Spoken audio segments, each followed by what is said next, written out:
A loja da família Bhatia abria todos os dias das 5 da manhã às 5:30 da tarde.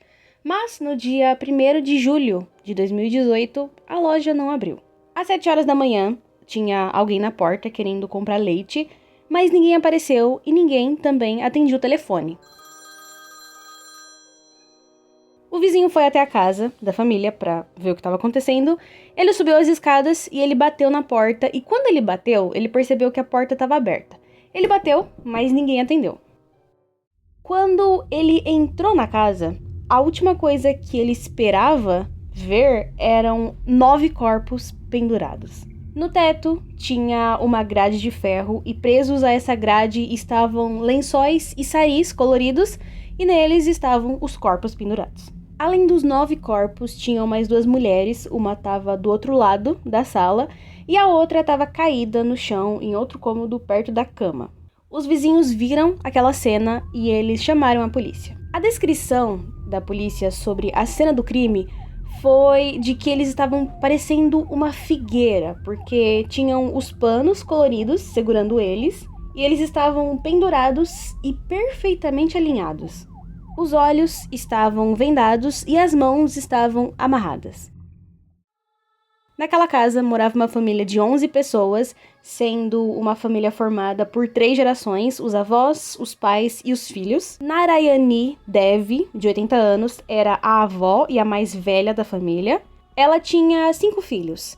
A Pratibha, de 69 anos, o Bhuvnesh, de 53 anos, o Lalit, de 47 anos, a Sujata e o Dinesh, mas eles dois não estavam na cena do crime e nem moravam com a família. A Pratibha, ela tinha uma filha chamada Priyanka, de 33 anos. O Lalit, ele era casado com a Tina, de 43 anos, e juntos eles tinham um filho chamado Shivan, de 15 anos. O Bhuvnesh, ele era casado com a Savita, de 50 anos, e eles tinham 3 filhos, a Menaka, de 22, a Netu, de 25 e Dhruvi, de 15. A casa não tinha sinais de arrombamento, nada tinha sido roubado, então uma das opções que eles acreditavam era que a família tinha tirado a própria vida. Mas então, por que eles estavam amarrados e vendados? A notícia sobre as 11 mortes se espalhou e todo mundo queria saber o que tinha acontecido, como que isso aconteceu. A polícia teve que fechar a casa e tentaram isolar a cena do crime, mas tinha uma multidão tentando ver o que estava acontecendo, gente subindo no telhado só para ver a cena do crime. Tinham muitos jornalistas e muitas perguntas. Alguém tinha atacado a família? Alguém tinha envenenado a família? Eles mesmos fizeram isso? Se foi esse o caso, por que eles fizeram isso? E é exatamente isso que a gente vai tentar descobrir hoje.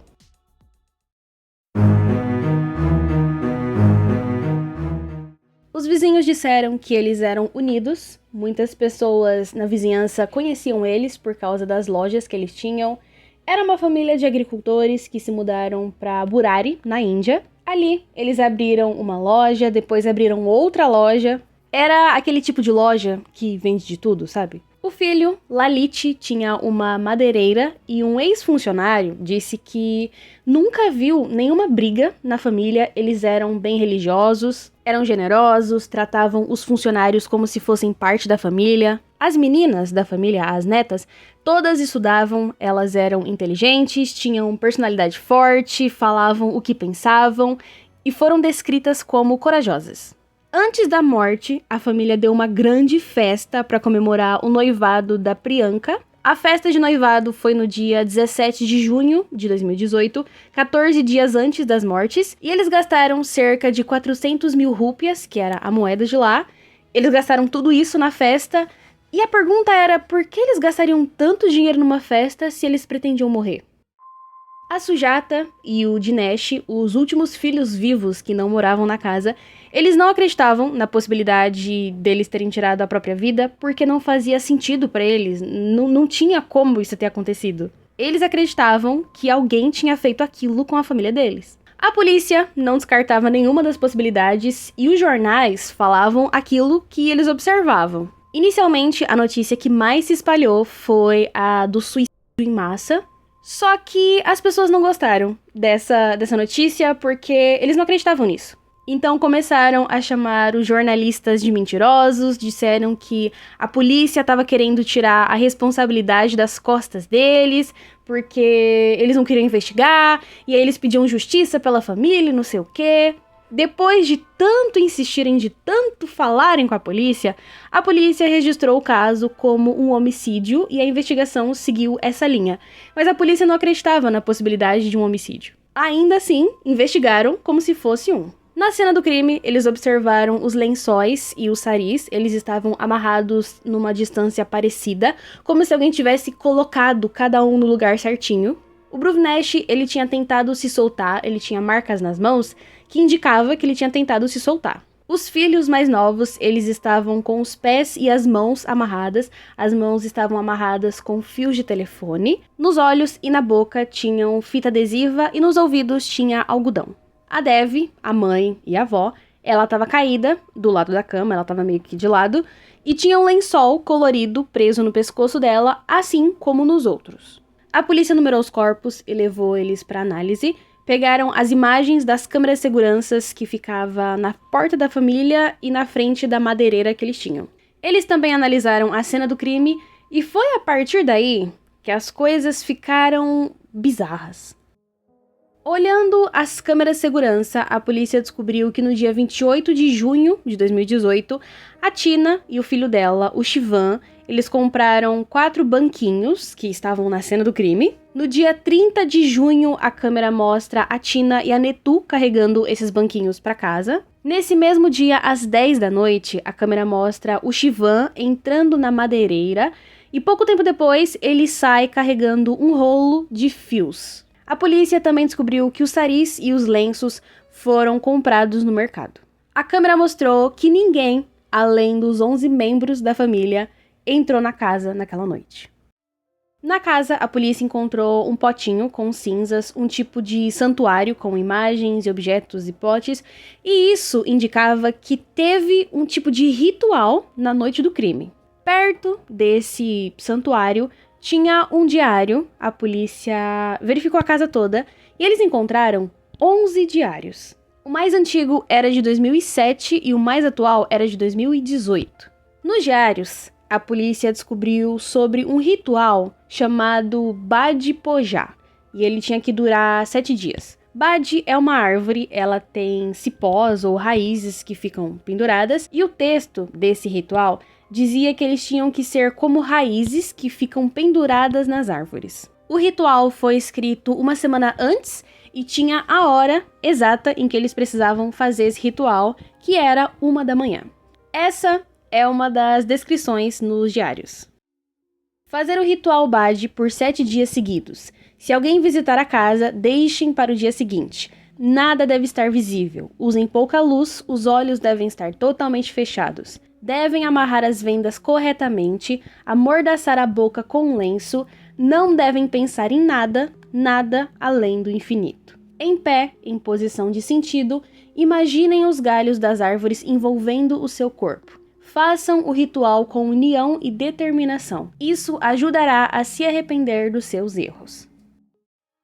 Todos os dias a família verificava esses diários, eles eram escritos todos os dias e tinham muitos detalhes sobre eles, sobre o dia a dia deles e como eles deveriam viver a vida. Tinham descrições de práticas e feitiços que teriam causado outras mortes. Nesse diário parecia ter um tipo de presença, um tipo de entidade. Alguém que estava dando instruções para a família.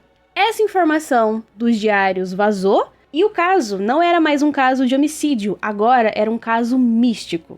Os jornalistas começaram a ir atrás de ocultistas e gurus que pudessem estar envolvidos no caso, e uma moça, filha de um encanador, um pedreiro que trabalhou para a família, ela foi interrogada e presa, acusada de ser ocultista e guru da família. Ela foi acusada só porque ela usava vermelho. Só por isso, não tinham nada contra ela. No final das contas, ela nem estava envolvida.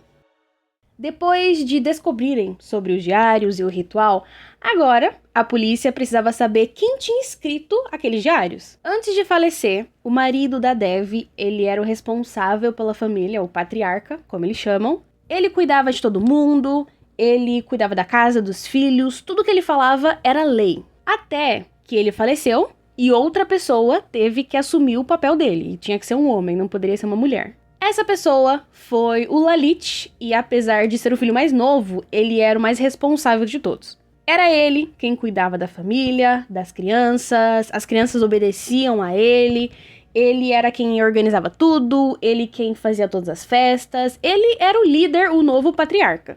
No diário, sempre citavam ele. Sigam as instruções do Lalit, façam o que o Lalit diz, vocês estão deixando o Lalit ansioso. Além disso, a primeira anotação nos diários foi em 2007, depois da morte do pai dele e depois que ele assumiu.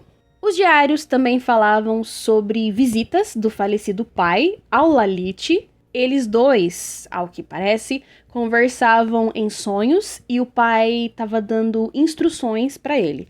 Aos poucos, ele foi passando essas instruções para a família toda.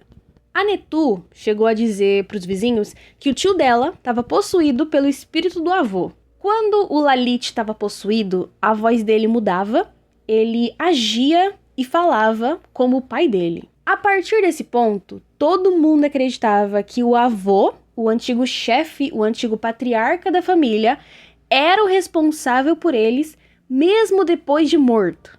Um dos trechos diz o seguinte: "Não se preocupe com a saúde de Lalit. Minhas visitas o afetam fisicamente. O sono irá curá-lo." Os diários também delegavam obrigações para cada um deles. A Savita, por exemplo, tinha que sempre estar na cozinha. Essa era a obrigação dela, ela precisava aceitar isso. O Bruvnesh tinha que tomar cuidado com bebidas alcoólicas, porque isso poderia trazer problemas para a família. A Priyanka e a Netu, elas precisavam ser mais amigas. E todo mundo precisava seguir os valores do Lalit e da Tina. E essa é outra parte muito estranha. O Lalit e a Tina, eles eram o centro de tudo. Todos os seus ganhos atuais se devem aos esforços de Lalit e Tina. O menor erro que cometem tem efeito no bem-estar de Lalit e Tina. Esses são trechos do diário. Tudo isso parecia indicar que o Lalit era o autor dos diários, mas não era ele. Analisando a caligrafia nos diários, a polícia descobriu que as autoras dos diários eram a Priyanka e a Netu. A pergunta era, por que eles aceitavam isso? Por que ninguém nunca disse nada ou por que ninguém nunca tentou intervir? Detalhe, ninguém fora da família sabia sobre isso. Absolutamente ninguém. Isso era um segredo da família. Acontece que depois da morte do pai e depois dos rituais, eles começaram a prosperar. Eles abriram as lojas, uma das filhas começou a trabalhar numa multinacional e ela era formada. Eles acreditavam que eles estavam indo bem na vida por seguirem as instruções do pai. Ele falava, dava certo, dava dinheiro, então por que ser contra isso? Se tá dando certo, se parece ser verdade. A autópsia mostrou que eles morreram por enforcamento.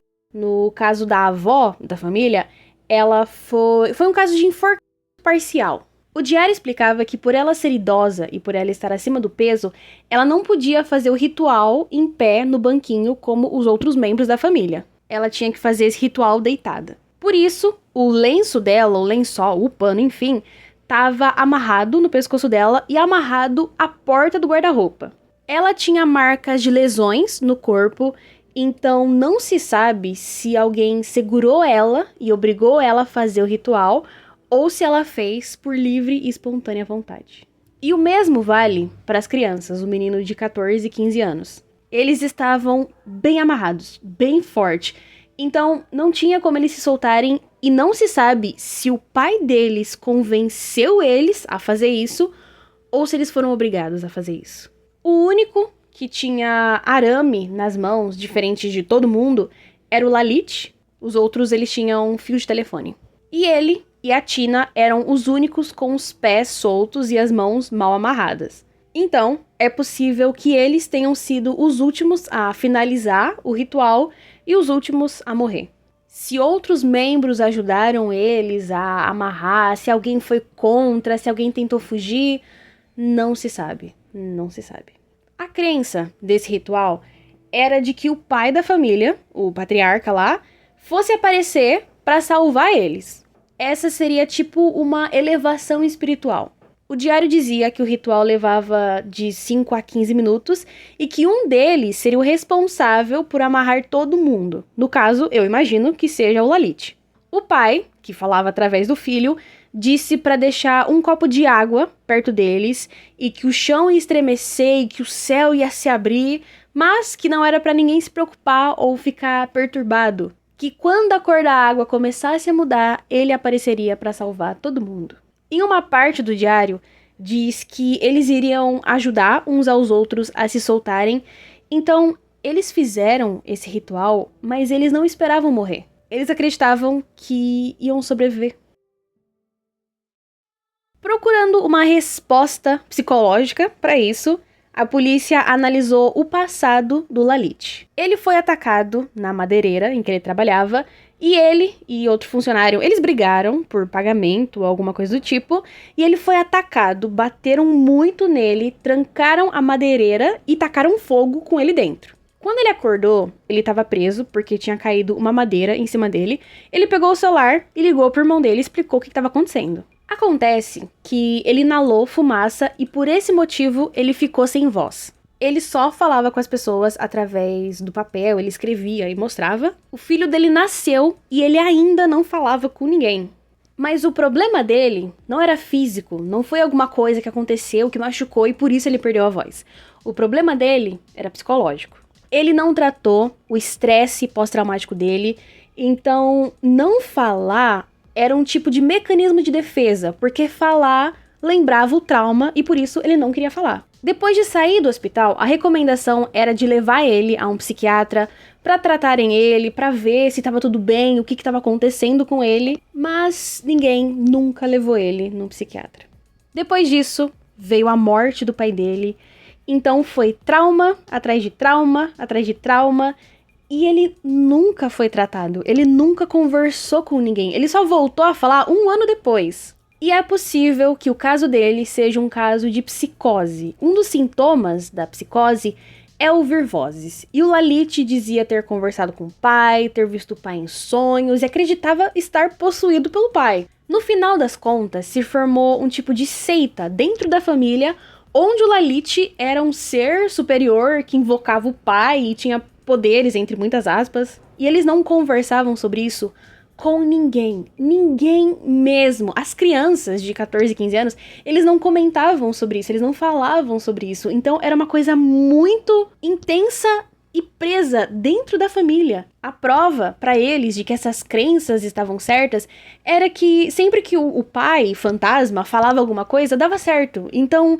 não faz sentido a gente ir contra isso, porque tá dando certo, tá dando dinheiro, então vamos continuar. Ninguém pensou que o final fosse ser tão trágico, e eles acreditaram nele, cegamente. Na reta final, depois do noivado da Priyanka, o Lalit, ele mudou drasticamente. Ele começou a conversar menos, ele ignorava os amigos e os vizinhos, ele estava muito mais reservado. Ele começou a dormir bastante, dormir muito, ele passava dias e noites dormindo. Quando perguntavam para a esposa dele o que estava acontecendo, ela dizia que ele estava com dores e aí ele tomava remédios e por isso que ele dormia tanto. Amigos dele disseram que ele estava ficando cada vez mais sombrio. Fizeram uma autópsia psicológica nos envolvidos do caso, a partir dos diários e de relatos e coisas que outras pessoas sabiam. E eles fizeram isso para descobrir como e por que o crime tinha acontecido. O Lalit foi de fato diagnosticado com psicose e de alguma forma ele passou essa psicose para a família inteira e eles tiveram um tipo de psicose compartilhada. A verdade é que ninguém sabe a resposta e apesar de terem muitos diários e muitas coisas escritas, ninguém sabe como isso aconteceu e como chegou nesse nível, como ele conseguiu manipular a família inteira. As únicas pessoas que poderiam responder essa pergunta não estão mais aqui. Então, baseado nos relatos, nos diários e no comportamento da família, foi essa a conclusão que eles chegaram, uma psicose compartilhada. Eles fizeram o ritual acreditando nos delírios do chefe da família, assim como acontecem em várias seitas e em vários cultos.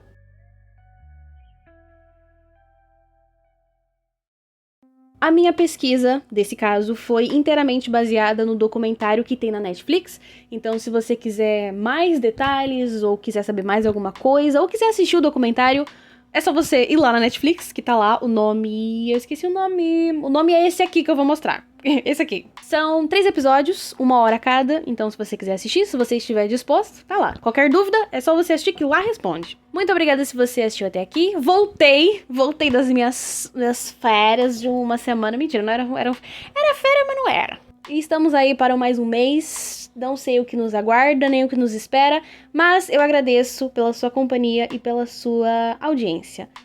Um beijo pra você e nos vemos quando Deus quiser. Tchau. Beijinho, tchau.